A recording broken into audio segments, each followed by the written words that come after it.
नमस्कार, मैं हूं सोनी खत्री। आप देख रहे हैं खबर फोकस और खबर पर फोकस। इस समय तस्वीरें आपको कालावाली से दिखा रहे हैं, जहां पर कालावाली नगरपालिका चुनाव में भाजपा को बड़ा जन समर्थन मिलता हुआ नजर आ रहा है। कैबिनेट मंत्री रणवीर गंगवा और भाजपा नेता मनीष सिंगला के नेतृत्व में भाजपा का खेमा मजबूत दिखाई दे रहा है।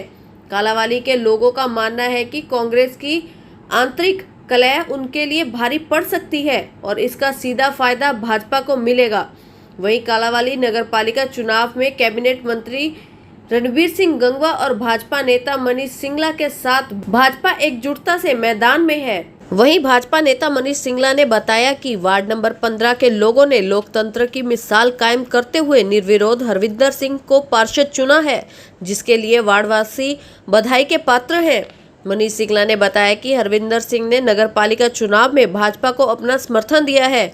वहीं सिंगला ने दावा करते हुए कहा कि इस बार कालावाली नगर पालिका कमल की खुशबू से महकेगी और चारों ओर विकास कार्यों की झड़ी लगेगी। मनीष जी कालावाली पहुंचे हैं, किस तरह का माहौल देखा जा रहा है चुनावी? सबसे पहले तो मैडम मैं आपका कालावाली पधारने पर हार्दिक स्वागत अभिनंदन करता हूं और भाई अशोक जी सिंगला का बहुत बहुत धन्यवाद करता हूं, जो इतने छोटे से नोटिस पर इतना अच्छा कार्यक्रम इन्होंने किया।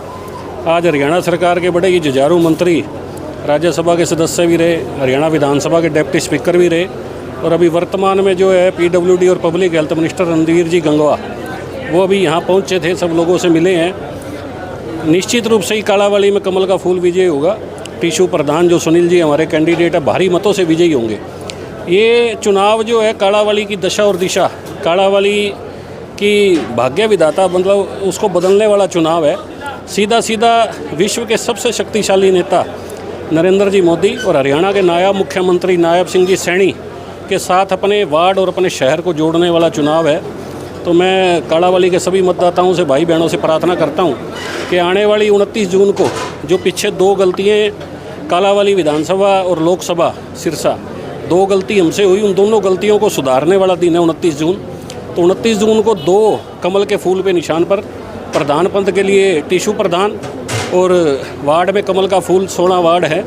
तो 29 जून को कमल के फूल पर मोहर लगाकर 16 और 17 कमल के फूल की माला, कमल के फूलों का गुलदस्ता देश के माननीय प्रधानमंत्री और नायब सैनी जी को भेंट कर कालावाली के विकास के द्वार खोलें। विपक्ष लगातार बड़े बड़े दावे कर रहा है, जबकि कालावाली की बात करें मूलभूत सुविधाएं भी यहाँ पर पूरी नहीं है, जबकि कहा जा रहा है कि एमपी और एमएलए दोनों ही विपक्ष का है। ऐसा मैडम, जो ट्रिपल इंजन की सरकार है, ये एक अच्छा मौका कालावाली की जनता को मिला है अपने शहर को कमल के फूल के साथ जोड़ने का।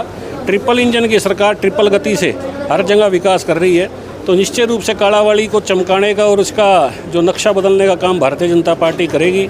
ट्रिपल इंजन की सरकार बनेगी, भारी मतों से सुनील गर्ग जी विजयी होंगे। सामने कोई विपक्षी पार्टी है नहीं जी, ना उनका कोई नेता है, ना उनकी कोई नीति है, ना कोई उनकी नीयत है। भारतीय जनता पार्टी के पास नरेंद्र मोदी जैसा, जिसको 40 देशों ने कम से कम अपने देश का सर्वोच्च सम्मान प्रदान किया है, और हरियाणा के मुख्यमंत्री नायब सिंह सैनी, मोदी जी जिनका अपना कोई परिवार नहीं है, 150 करोड़ की जनता उनका अपना परिवार है, उसी को वो अपना परिवार समझते हैं। तो कोई विपक्ष है नहीं, चाहे कांग्रेस है, चाहे इनेलो है, सब कोई विपक्ष नहीं है। भारतीय जनता पार्टी भारी मतों से विजयी होगी। तो कितनी बड़ी जीत देख रहे हैं सर कि एक तरफा माहौल जो नजर है? ऐसा है मैडम, मुझे पता लगा कालावाली में वोट 16,500 वोट ही हैं सिर्फ 16 वार्डों में। तो अच्छे मार्जिन से भारतीय जनता पार्टी जीतेगी और यहाँ पर सरकार बनेगी। लगातार चुनावी माहौल देख रहे हैं, गर्मा भी चुका है, आज मंत्री भी पहुंचे हैं, मनीष जी भी पहुंचे हैं, किस तरह का माहौल इस समय आप देख रहे हैं? देखिए, शुरुआत में पहले दिन तो पोजीशन और तरह की थी, पर दिन प्रतिदिन जैसे मंत्री यहाँ विजिट कर रहे हैं, बीजेपी की लहर हो रही है और काफ़ी डिफरेंस देखने को आज की डेट में मिल रहा है और भविष्य में ये डिफरेंस बढ़ता जाएगा। जिस तरह से बीजेपी का हजूम आ रहा है, कैबिनेट मंत्री विजिट कर रहे हैं और बीजेपी का रुझान बढ़ता जा रहा है। जहां बीजेपी ने एक तरफ पूरी अपनी ताकत रोक रखी है, वहीं कांग्रेस में गुटबाजी देखी जाती है। तो यहाँ पर कालावाली में कितना उसका असर देखा जाता है, क्योंकि यहाँ पर जो एमपी हैं वो एमएलए और एमपी जो है वो कांग्रेस के हैं। गुटबाजी देखा जाए कांग्रेस में अक्सर रही है, पर उस मुकाबले यहाँ 50% ही गुटबाजी देखने को मिलेगी। लेकिन जिस तरह से माहौल बन रहा है, मुझे तो बीजेपी की तरफ ही लग रहा है। अभी की पोजीशन तो यही लग रही है कि बीजेपी काफ़ी आगे जा रही है। और कुछ ही दिनों में ये डिफरेंस और बढ़ता जाएगा, बीजेपी की तरफ ही जाएंगे वोट बैंक। और दूसरी बात, जैसे मनीष जी ने कहा कि हमें जनता को भी देखना चाहिए। जब केंद्र सरकार बीजेपी की है, हरियाणा सरकार में बीजेपी की है, यहाँ अगर अपोजिशन का कोई प्रेसिडेंट आएगा तो बड़ा नुकसान होगा यहाँ डेवलपमेंट के नाम से। तो मेरा आग्रह है कि सभी जनता से और मेरे भाइयों से बहनों से कि वो भारतीय जनता पार्टी को ही चुने ताकि हमारे क्षेत्र का विकास हो सके। सिरसा के लोगों ने नगर परिषद चुनाव में कांग्रेस को नकारा है, क्या कालावाली भी तैयार है? मुझे तो लगता है पूरी तरह से कालावाली तैयार है। अभी के माहौल के हिसाब से तो 100% बीजेपी ही जीतेगी।